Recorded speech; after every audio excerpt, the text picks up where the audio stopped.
खबर क्या है? खबर यह है पुतिन की अमेरिका को अब डायरेक्ट ललकार। कैसे है यह डायरेक्ट ललकार? रूस के बयान, रूस के तरफ से उनके जिम्मेदार अधिकारियों, उनके मंत्रियों के जो बयान आ रहे हैं वो ये बताते हैं कि अब इस लड़ाई को वो यूक्रेन से आगे नेटो या अमेरिका तक ले जाना चाहते हैं। स्ट्रेटेजिक न्यूक्लियर वेपन्स का मूवमेंट ये बताता है। अगर वो टैक्टिकल न्यूक्लियर वेपन के बारे में खबरें आ रही होती तो आप ये सोच सकते थे कि किसी एक पिन पॉइंटेड जगह पर शायद टैक्टिकल न्यूक्लियर वेपन का इस्तेमाल यूक्रेन में किया जाने वाला है। लेकिन अगर स्ट्रेटेजिक वेपन्स डिस्प्ले पर रखे जा रहे हैं तो ये बताता है कि ये असल में अब दूसरी जगहों पर, दूसरे देशों जो ज्यादा दूरी पर हैं या एक कॉन्टिनेंट से दूसरे कॉन्टिनेंट में भी अमेरिका, इसको ध्यान में रखकर दिखाया जा रहा है। और इधर देखिए फाइटर जेट्स जिस तरीके से होवर कर रहे हैं नेटो देशों के आसमान पर, उससे संदेश साफ है, आओ और हमारा मुकाबला करो। और इधर यह भी देख लीजिए कि लड़ाई में सिर्फ ये हथियार नहीं, यहां तो एनर्जी भी अब वेपनाइज हो गई है। और जिस तरीके से गैस सप्लाई रोकी गई है यूरोपियन देशों को, वो भी सीधे सीधे ये संदेश है कि नेटो अब पर्दे के पीछे से नहीं, सीधे आए और रूस का मुकाबला करे। जरा देखिए, इसी को और इलैबोरेट करता हूं। मेदवेदेव ने क्या कहा? हमारी लड़ाई नेटो से है। यूरोपियन यूनियन और नेटो महायुद्ध के बना रहे हालात, ये सर्गेई लैवरोव का कहना था। नेटो का विस्तार जंग को यूक्रेन से पश्चिम की ओर मोड़ रहा है, यह खुद प्रेसिडेंट पुतिन ने कहा था। अब जरा देखिए, सेंट्रल रूस में 12वें डायरेक्टरेट से जुड़ी हुई उस ट्रेन का दिखाई देना जिसमें स्ट्रैटेजिक वेपन को एक जगह से दूसरी जगह पर ले जाया जाता है, वो मूवमेंट जब दिखाई देती है तो क्या इस बात का इशारा है कि अब रूस पर्दे के पीछे नहीं, सीधे नेटो को सामने आकर मुकाबला करने की चेतावनी दे रहा है? क्या ये ललकार ही है जो दिखाई देती है जब पोलैंड बॉर्डर पर रूस के न्यूक्लियर बॉम्बर्स उड़ान भरते हैं? जब रूसी न्यूक्लियर कैपेबल सरमत मिसाइल का टेस्ट होता है तो क्या ये, क्योंकि आप जानते हैं ये तो हजारों किलोमीटर दूर किसी दूसरे कॉन्टिनेंट को टारगेट करने वाली बड़ी मिसाइल है, क्या ये असल में अमेरिका को चेतावनी है और कहा ये जा रहा है रूस की तरफ से कि आओ और सीधे हमसे मुकाबला करो? देखें जरा किसमें कितना है दम। जरा ये अहम खबर देखिए, रूस के लड़ाकू विमान पोलैंड और स्वीडन की सीमा में घुसे तो जाहिर है ये इसी बात का इशारा था कि आए और अब नेटो सामने आकर मुकाबला करे। नॉर्ड स्ट्रीम 1 पाइपलाइन अब भी बंद है, यह भी इसी बात का इशारा है कि यूरोप को सबक सिखाना है और अब यूक्रेन को किनारे कर सीधे नेटो और अमेरिका को ललकारना है। हमारे साथ जुड़ रहे हैं खास मेहमान, उनका परिचय आपसे करा देता हूं। मेजर जनरल संजय मेस्टन हमारे साथ आज की इस चर्चा में शामिल हो रहे हैं। जितेंद्र कुमार ओझा, जियोपॉलिटिकल एक्सपर्ट, हमारे साथ इस चर्चा में।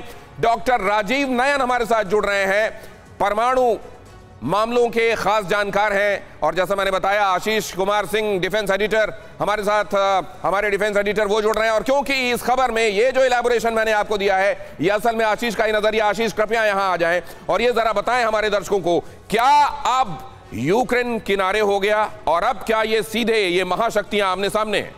बिल्कुल आमने सामने आ नहीं रही है, लेकिन एक शक्ति व्लादिमीर पुतिन, रशिया, दूसरी महाशक्ति नेटो या अमेरिका को सामने लाने की कोशिश कर रहा है लगातार। और आपने पिछले 10 मिनट में जो भी पॉइंटर्स बताए हैं, किस तरह से रूस के बयान, ये रहा आपका विजन और उसका इलैबोरेशन, साथ ही फाइटर जेट्स और पाइपलाइन को लेकर ये सारे के सारे उसी तरफ इंडिकेट कर रहे हैं। यूक्रेन बीच में, आप ये मानिए ये इन दो चाचाओं के बीच का वो भतीजा है जिसका इस्तेमाल किया जा रहा था रशिया की तरफ से नेटो और अमेरिका को अपनी हद में रखने के लिए। 7.5 महीने की वॉर के बाद में जब यूक्रेन का इस्तेमाल करके रूस ने अमेरिका को, नेटो को और पूरे विश्व को यह दिखा दिया कि वो जो चाहे वो करेगा, लेकिन अमेरिका और नेटो कुछ नहीं कर सकता। और इसीलिए अब यूक्रेन को साइड में हटा के रूस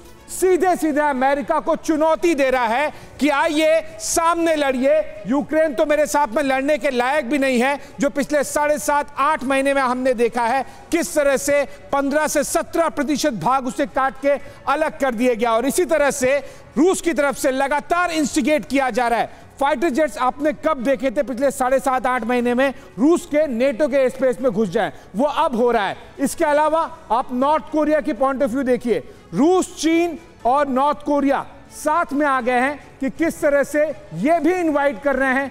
इन्होंने कब आपने देखा था रिसेंटली एटलीस्ट 5 सालों में जापान के ऊपर कब उन्होंने मिसाइल फायर की थी, अब की वो इनवाइट कर रहे हैं। तो ये जो रशिया, चाइना, नॉर्थ कोरिया का ट्रायंगल बना है, ये पूरे के पूरे नेटो और अमेरिका को चैलेंज कर रहा है। ये बहुत इंपॉर्टेंट बात कह रहे हैं और खास तौर से यूक्रेन के लिहाज से ये बड़ा इंपॉर्टेंट ऑब्जर्वेशन है कि क्या अब रूस ये कह रहा है कि एक सेकंड यूक्रेन को किनारे हटाओ या यूक्रेन को हम देख लेंगे, अब सीधे सीधे सामने आओ नेटो और अमेरिका। ये जरा समझने की कोशिश करते हैं। Major general Sanjay mister, your take on this please. Dinesh, मेरा विचार इस प्रकार है। पहली बात, ये जो लड़ाई चल रही है ये multi dimensional, multi domain front पे चल रही है, उसमें कोई शक नहीं है। इकोनॉमिक हो, एनर्जी हो, सब फ्रंट पे चल रही है।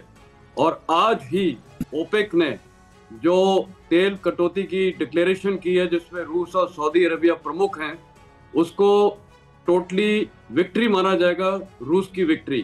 क्योंकि आपको पता है EU का पूरा मुद्दा था ये कैपिंग करना है गैस प्राइसेस को, ऑयल प्राइसेस को। अब वो नहीं हो सकता है क्योंकि ये कटौती इसकी कम कर दी है पेट्रोल की, मतलब ऑयल की। अभी बाकी मिलिट्री फ्रंट पे देखते हैं। देखिए, कोई भी लड़ाई आप सेकेंड वर्ल्ड वॉर से लेके आज तक देखिए, सब लड़ाई में 2 तरीके से होती है। एक होती है डायरेक्ट और एक होती है इनडायरेक्ट। और हर नेशन, खासकर जो सुपर पावर्स रहे हैं, सोवियत यूनियन, अब खैर रूस है, और अमेरिका, ये किसी भी कंट्री में, मोज़ाम्बिक में था, वहां मैंने देखा ये दोनों की लड़ाई चल रही थी जी। हर जगह लड़ाई इनडायरेक्ट वॉरफेयर से चलती है, इनडायरेक्ट वॉरफेयर चल रही है। और अगर आप देखें, मैं इसको कुछ हद तक डायरेक्ट भी बोलूंगा, रूस को पता है सारी हथियार सामग्री कहां से आ रहा है, वेस्ट से आ रही है, अमेरिका से आ रही है, इसमें कोई शक नहीं है। तो हथियार वो दे रहे हैं और ये काफी ठीक है। सर, ये जो आप कह रहे हैं, क्या ये इनडायरेक्ट, अभी तक अमेरिका ने शीत युद्ध से लेकर यहां दूसरों के कंधों में रखकर जो बंदूक चलाई है, क्या अब रूस ये चाह रहा है कि उसकी असलियत, अमेरिका की असलियत, नेटो की असलियत भी दुनिया के सामने आए? और अभी तक इस जंग में शामिल होने का, सीधे सीधे शामिल होने का जो खमियाजा रूस ने भुगता है, अब क्या वो आंच चाहा जा रहा है कि नेटो भी उससे जले?